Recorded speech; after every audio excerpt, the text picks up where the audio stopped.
ধরনের সমস্যা নিয়ে শুনেছেন, আপনারা বলতেছেন হাওর আলাদা বিবেচনায় আসতে হবে, স্বতন্ত্র বিবেচনায় আসতে হবে। আমরা যারা হাওর নিয়ে কাজ করি তারা একটা বিষয়ে একমত যে স্বতন্ত্র উন্নয়ন পরিকল্পনা হাওরের থাকতে হবে।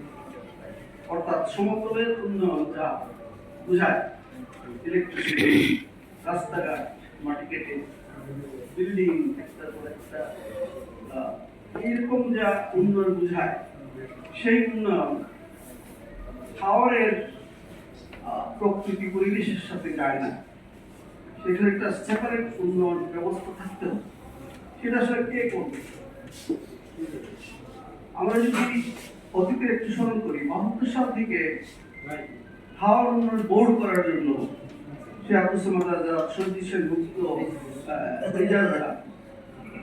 আন্দোলন করেছে।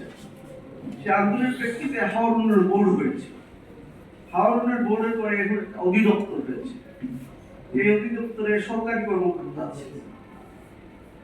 আপনারা বিশ্বাস করবেন কিনা জানি না, গত 15 বছরে ওনারা একটা প্রজেক্ট পাস করেছেন। সেটা হলো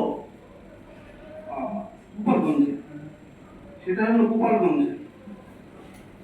আর আজকে ওনাদের প্রকল্প পাশের কোনো অধিকার নেই, ওনাদের কোনো প্রকল্প পাশের বাজেট নেই, ওনাদের কোনো প্রকল্প পাশের দক্ষ জনবল নেই। তো আপনি বলেছেন খুবই যথার্থ, আমিও লিখেছি এর জায়গায়, ওরকম সংগঠন আমার দরকার নেই। ওরকম সংগঠনের খুশি মানুষের দরকার নেই। কেন, কি করবে? মানুষের তো আরো টাকাই খাবে, দরকার নেই।